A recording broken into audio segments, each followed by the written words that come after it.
Quelles sont tes racines et tes fondations? Alors, mes racines et mes fondations. Oh là là. Bah même là, comme ça, rapidement, quand tu me poses cette question-là, je pense racines, je pense à mon grand-père paternel, à ma grand-mère aussi paternelle, mais je pense principalement à mes grands-parents et surtout à mon grand-père. Racines vraiment avec une valeur travail important, quelqu'un qui s'est forgé assez seul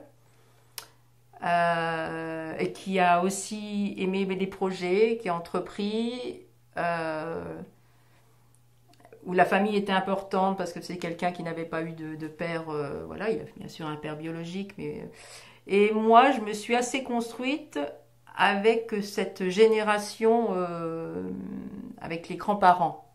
J'ai des parents, hein, bien sûr, hein, mais mes racines profondes, comme ça, instantanément, ça serait mon grand-père principalement. Et mon deuxième grand-père maternel aussi. Voilà. Quand il y a des phrases importantes qui m'ont été dites, elles m'ont été souvent dites par des hommes, par mon père et mes deux grands-pères. Voilà. Et ça, c'est un peu mes racines. C'est ce qui m'a un peu ancré. Et très rapidement, hein, c'est pas ancré à 25 ans, c'est ancré, je pense, à 15 ans, en gros, à 15 ans. De toute façon, j'ai quitté mes parents très tôt. Oui, j'étais assez ancrée dans ce que j'avais envie de faire ou ne pas faire, je pense. J'ai expérimenté beaucoup de choses, mais j'ai eu assez confiance en moi, rapidement. Et je trouve que ça, c'est une chance. Enfin, je les remercie pour ça. Il n'y en a plus qu'un qui est vivant, c'est mon père. Qu'est-ce que tu as appris de tes parents? Alors, qu'est-ce que j'ai appris de mes parents Je pense. Alors, un contexte assez joyeux, quoi qu'il advienne, quoi que la vie est faite, même de tourments, un certain optimisme. Alors ça, c'est quand même très très lié à ma famille. Pour avoir côtoyé d'autres familles, quand tu vis avec un conjoint qui présente une autre famille, etc. Oui, mes parents sont assez joviales, gays. Donc ça, c'est important quand même. Ils m'ont appris, ils m'ont appris l'amour, enfin l'amour au sens large. C'est des gens qui aiment bien recevoir, qui aiment bien partager, même si là en ce moment on est assez loin, puisqu'ils sont restés en Normandie et moi je suis ici à Bouzigues. Euh, voilà, des choses assez simples. Je sais, c'est pas facile de dire ce qu'ils m'ont réellement appris. Ce sont pas des intellectuels. Euh, Ils ont moins fait de parcours d'études que moi, je pense, et puis on n'a pas évolué du tout dans le même contexte à un moment donné. Mais ouais, c'est principalement des choses très simples. L'amour, la joie de vivre, et puis voilà, même quand ça va pas trop bien, ben on essaye de créer des bons moments de convivialité. Voilà, sont des gens bienveillants. Euh, voilà, je sais pas comment. C'est un peu délicat là. Euh, voilà, je peux pas dire beaucoup plus. Et quel enfant tu étais à l'époque? Alors, je dirais jusqu'à mes 7 ans et demi, et j'étais fille unique. Euh, Calme, très calme à l'époque, hein, attention, hein, jusqu'à 7 ans et demi, j'étais calme. Je dessinais, je dessinais beaucoup, et puis j'aimais beaucoup lire. Bon, c'était des activités finalement très très. Par contre, alors j'ai jamais joué trop à la poupée. J'étais pas très très fille. Je me sentais pas non plus très très fille, hein. Ça c'est pour revenir un peu à la position de la femme, etc. Non, je me sentais, et puis j'avais des envies de beaucoup de voyages. Alors en grandissant, alors mes frères sont nés après, hein. J'ai un frère qui est né 7 ans et demi, donc après moi. Et puis mon plus jeune frère, qui est là, dans le sud de la France. C'est pour ça aussi que je suis un petit peu, enfin, pas que pour ça, mais en tout cas, j'ai suivi mon frère Pascal, qui a 12 ans et demi d'écart avec moi, avec qui j'ai une très grande complicité. Euh, et à cette époque-là, d'ailleurs maintenant on en parle souvent avec mon frère qui est plus jeune. Lui, il m'a très peu connu puisque j'ai quitté le domicile familial très, très jeune. Mais j'étais quelqu'un d'assez calme. Après, non. Après, ça a été finalement, c'est le calme avant la tempête. Et je peux dire que j'ai été une tempête. Je le sais bien parce que je me suis occupée aussi beaucoup d'enfants, voilà, avec des problèmes de comportement ou voilà, ou du handicap ou de la révolte un petit peu de valeur parentale. Voire de la délinquance. Alors, je n'étais pas délinquante, certes, mais j'ai flirté beaucoup avec les prises de risques, de danger, jusqu'à mes 17-18 ans. Mais à 18 ans, je me suis reposée de nouveau. Voilà. Mais je dirais entre 14 et 18 ans, là, ça n'a pas été de tourpeau. Voilà. Mon père qui a eu 2 fils après, a toujours dit aux gens qui côtoyaient que voilà, sa fille, ça valait bien l'éducation des 2 garçons, à vrai dire. Donc vous voyez, voilà, c'est un peu... Mais j'étais pas méchante, hein. J'étais épris de liberté totale. Mais pas de la liberté pour faire n'importe quoi. J'avais envie de mon petit appartement, j'avais envie de voyager, j'ai voyagé, même toute seule. J'ai fait plein de choses très librement en tant que fille, à vrai dire. Parce que je pense que je me sentais pas du tout vulnérable.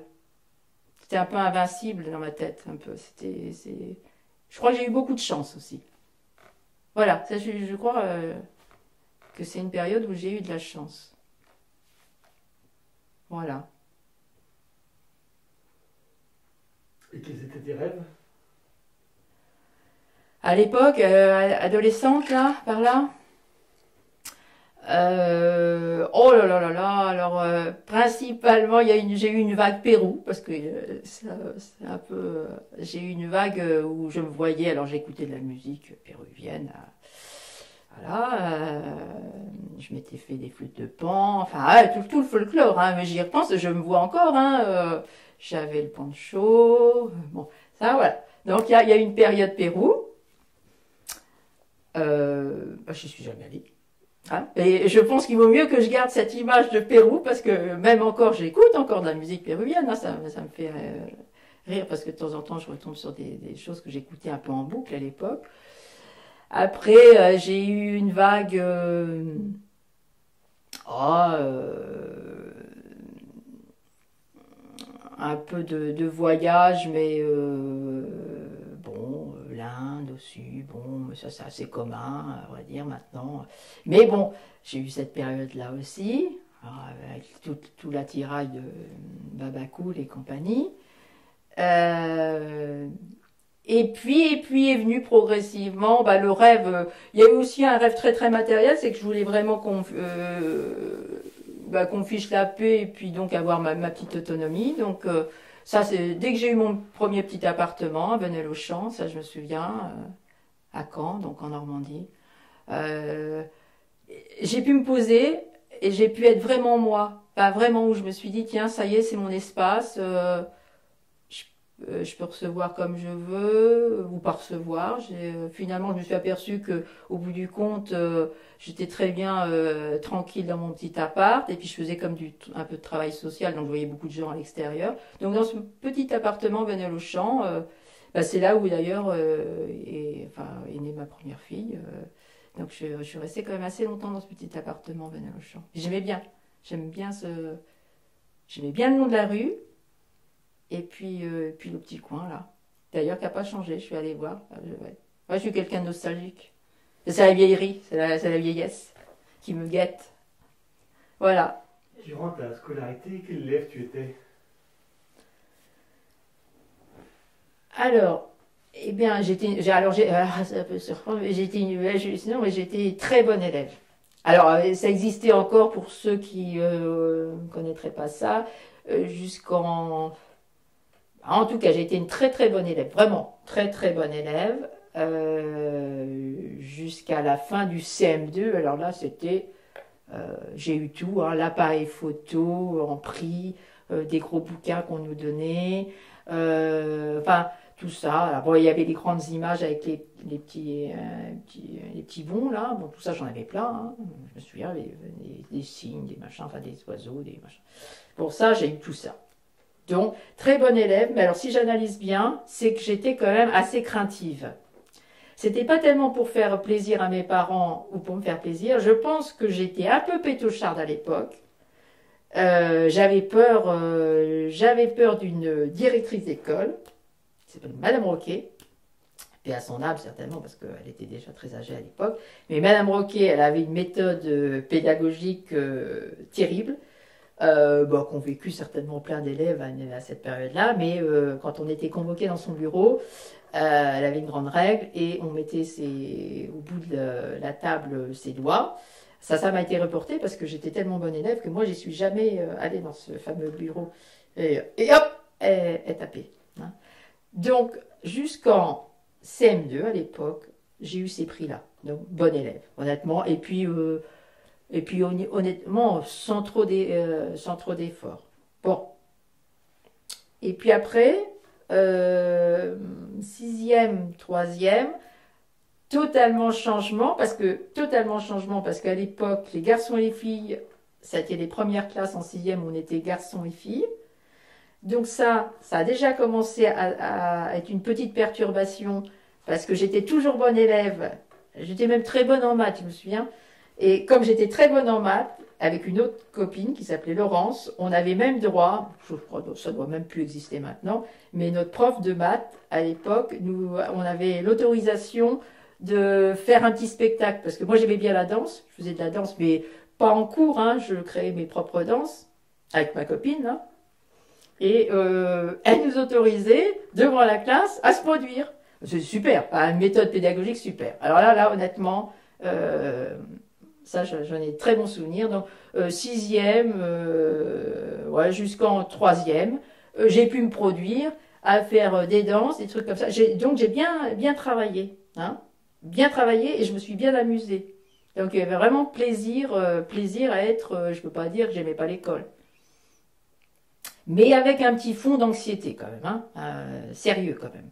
Parfois, parce que quand on est bon, à un moment donné, ce qui peut nous arriver de pire, c'est d'être moins bon, hein, entre guillemets.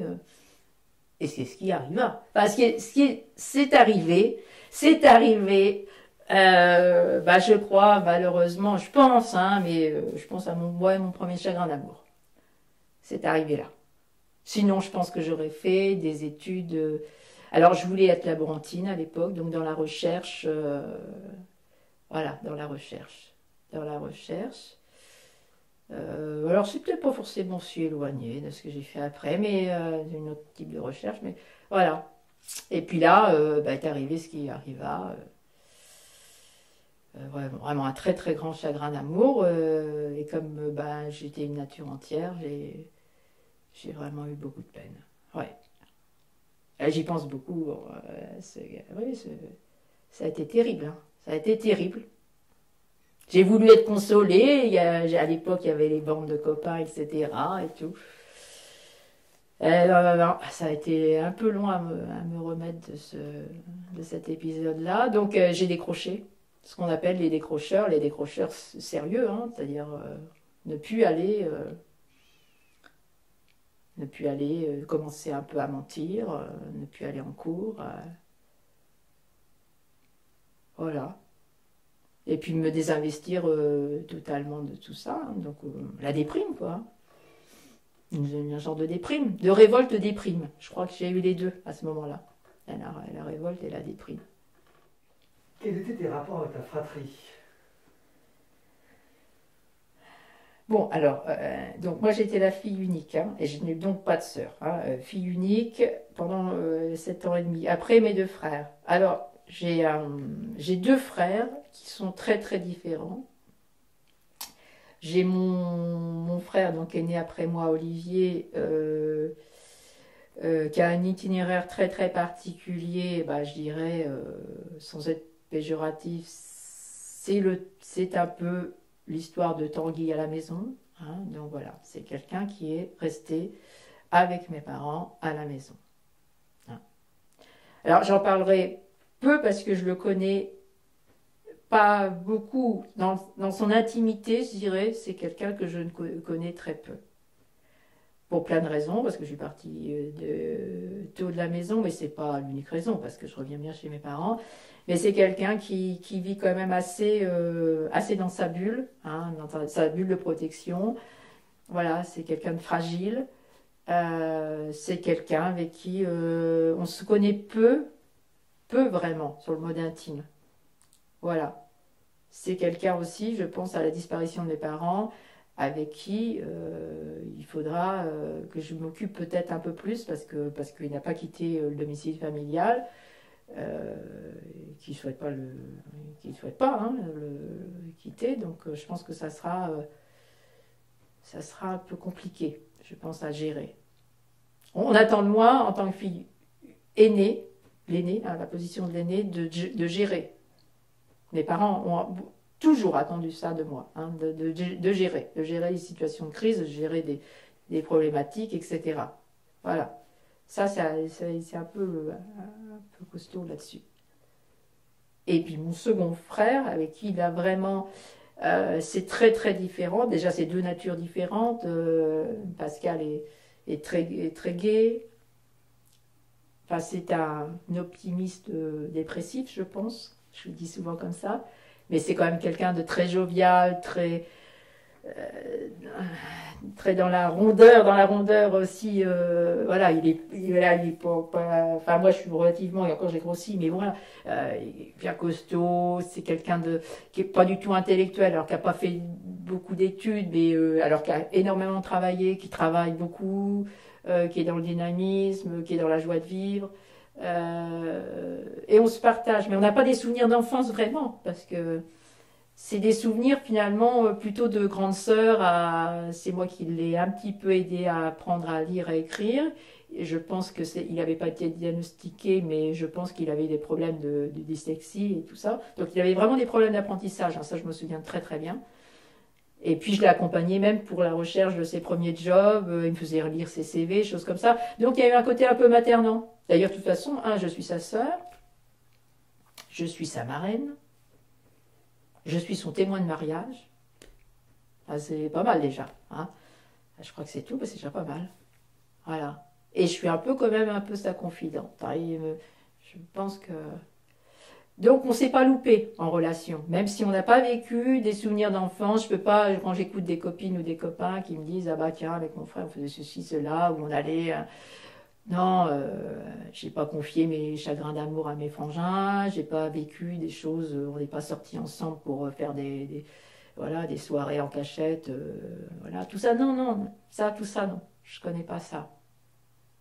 Je connais plutôt le côté maternant.